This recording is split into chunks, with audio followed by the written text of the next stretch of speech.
Well, now, one thing, you have a theory about the moon, and we expect to be able to get observable facts about the moon fairly soon. What is your theory? Well, it is by now rather more than a theory. 10 or 11 years ago, I stated to various scientists that the moon is not a piece of rock, but it is plasma. Greetings, comrades, coming to you from down here, on Earth, in the laboratory. I had seen clips of this interview before, but recently when I was looking for information about the moon, I came across the full interview, so I thought I would share it with you guys. In 1965, scientists among R. Foster made claims that were more than theory that the moon was not made of rock, but was rather made of plasma, and that landing on it would not be possible. As we all know, the moon landings were super fake, so looking back to then from now, we can clearly see how the world glorified the lie over the truth. I mean, when confronted about the space boots on the moon thing, fact checkers made claim that the astronauts actually left their space boots on the moon. Right, NASA. Sure you did. The Bible says in Enoch chapter 72, verse 36 through 37, "And that which rises is the great luminary, and is so named according to its appearance, according as the Lord commanded.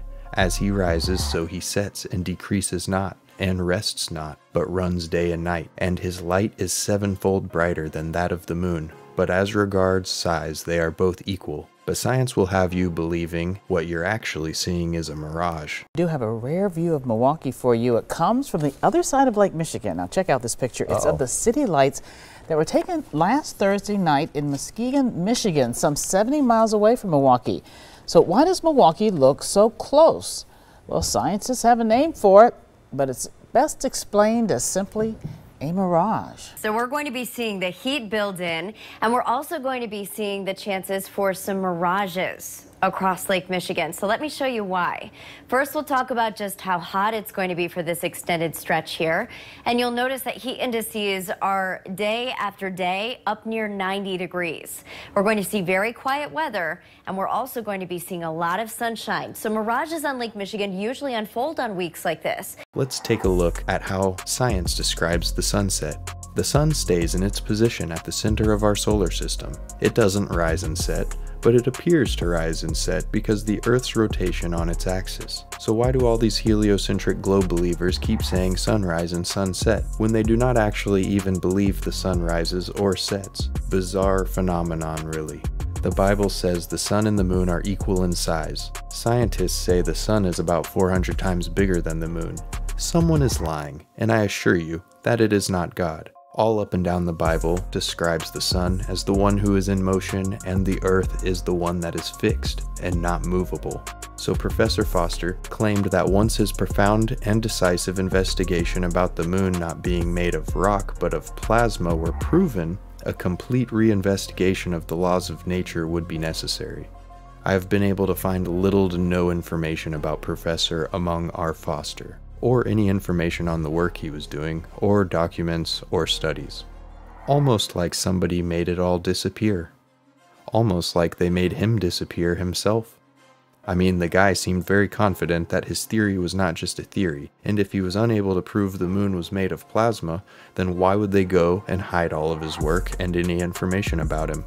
If anyone knows anything about Professor among R. Foster, please be so kind as to share.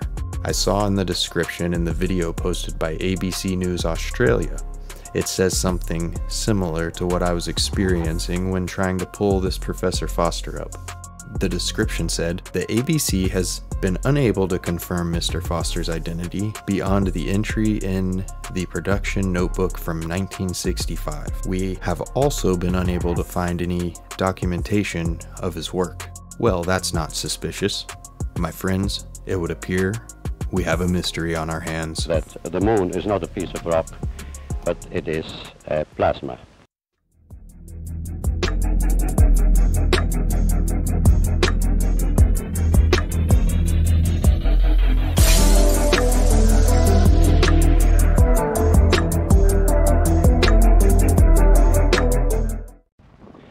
You see, here is the sea, Mr. Sanders, so calm and apparently unchanging. And yet it is part of my new conception about the nature of the world at this same sea. Many times in the past history of our Earth, has rolled over the surfaces of the land masses, sweeping away all life and vegetation and eventually returning again to its former bed. This is the part of the biblical theory of the flood and the theory of people of other races.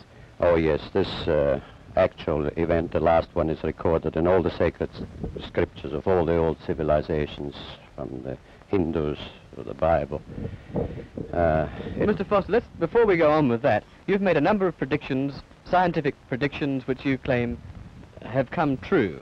Now, what are those predictions, and how do you make this claim? Well, they are all based on the new notion that the physical invariance principles of contemporary science are invalid. And I stated this first in a manuscript reviewed in Australia in 1954. And the validity of this statement was confirmed finally last year at Princeton, when the principle of time reversal invariance was found to be invalid. Well, who accepts the fact that you have made these predictions accurately? Well, the facts as such are undeniable and must be accepted because they're documented. And it was accepted as such at Oxford, at the Tasmanian University, and also at the National University. The facts as such are accepted, but the explanations and the new views as yet are not. Do you mean to say that you reject all the basic principles of science established since Aristotle's day? No, it does not mean that. I state and maintain that those concepts and interpretations of science, which are still based today on Aristotelian logic, have a certain purpose, but that is defined by a statement as that a spade is a spade or a fine chisel is a fine chisel. But these concepts are inadequate for a complete understanding of the real nature of the world.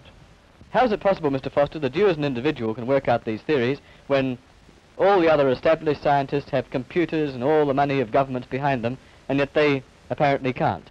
Well, I do not claim at all that it is due to my own intellect or to my own penetration. I have been deeply interested from early youth in the real nature of the world, and I held my own views and ideas. But many years ago, about 14 years ago, when I was challenging one of the fundamental conventional principles of science, I had a definite inspiration, not knowledge as such, but an indication and a guidance which I followed and which I worked very hard and to evolve into a new structure of understanding. Inspirations are related to thoughts of genius. Do you think or consider yourself to be a genius? No. I consider myself to be an ordinary, humble person who wants to serve mankind with what man has striven for from the beginning of consciousness, with truth and understanding of the world. Well, now, one thing, you have a theory about the moon, and we expect to be able to get observable facts about the moon fairly soon. What is your theory? Well, it is by now rather more than a theory.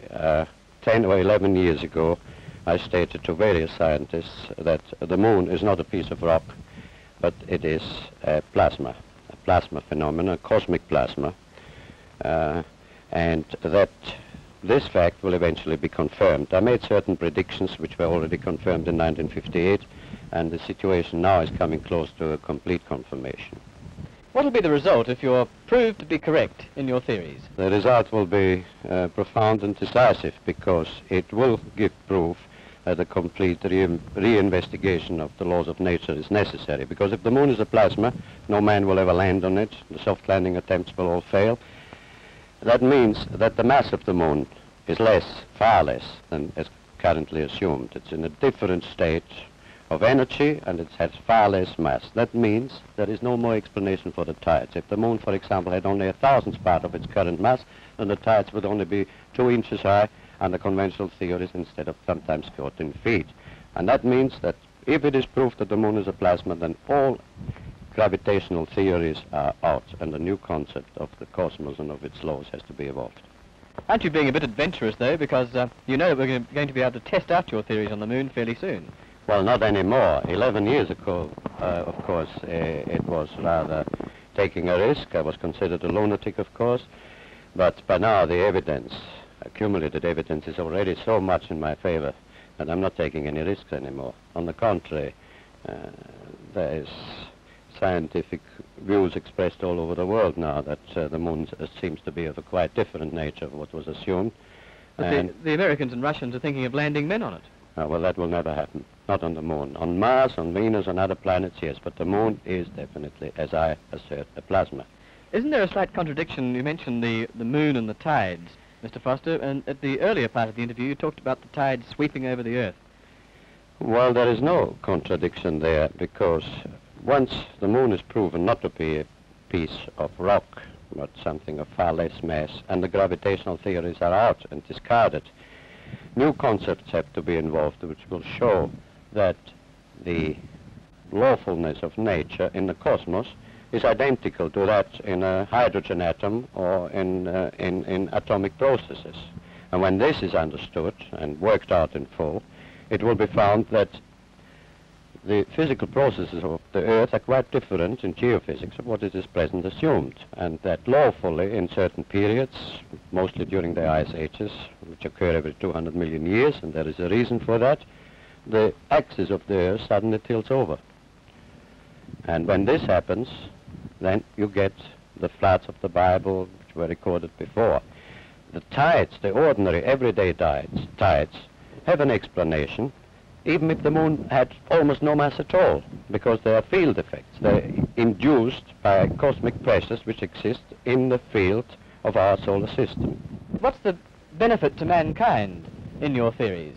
Well, the first one, and the most important I would briefly put down is this. I think it is a new conception about the nature of the cosmic world and about the nature and the veracity of consciousness, conscience, of morality. At present we have a glaring contradiction in the assertions of fundamental science. Scientists assert that they are completely uninhibited in their pursuit of truth, that they're completely uninhibited in their pronouncements, and that they produce for mankind, out of their knowledge or understanding, means which man can use according to his moral nature. So if the scientist produces a television set or a jet motor car or a hydrogen bomb, it is up to the common man then to use it in a manner which he finds according to his human nature. Yet the very same processes of dialectics of science also declare that morality, concept of man's moral nature, is an illusion, that it is merely behaviorism or something due to conditioned reflexes or to herd instinct. And this, of course, is a contradiction which must be resolved and must go out. And it will be found as a consequence, what I had the privilege to see and to experience in my mind, that there is a moral law in the universe in which we partake and which is binding on us and which is decisive on our future. Now, in the practical aspects, when it is understood that the geophysical laws are quite different and that this tipping over of the Earth axis has occurred often, suddenly in the past, and will occur again, if the new view is elaborated, and I will not live long enough anymore to do that, it will be understood that the speed of light is not a universal constant as it is now the foundation of science, that it is changeable. And that perhaps 50 years before the next change of axis, there will be an increase in the speed of light. And if scientists will work out why and how, then there will be sufficient warning that mankind can prepare itself. Instead of building atom bomb shelters and hydrogen bombs by the millions, we will build provisions of making humanity floatable and to survive this crisis. So it comes again to the age-old concept that truth is the guidance, the hope, and the directive of the human mind, and that man must strive to understand and to know the real nature of the world. Space station is a serious place. We're doing serious research, scientific research and engineering research. Some eggs. And don't ask me how I got the eggs on space station. Why has nobody been to the moon in such a long time? That's not an 8-year-old's question. That's my question. I want to know, but I think I know. Because we didn't go there, and that's the way it happened. And if it didn't happen, it's nice to know why it didn't happen. Well, I think it looks so ridiculous and impossible. And you can tell it's real because it looks so fake, honestly. Like, we'd have way better CGI if it was fake.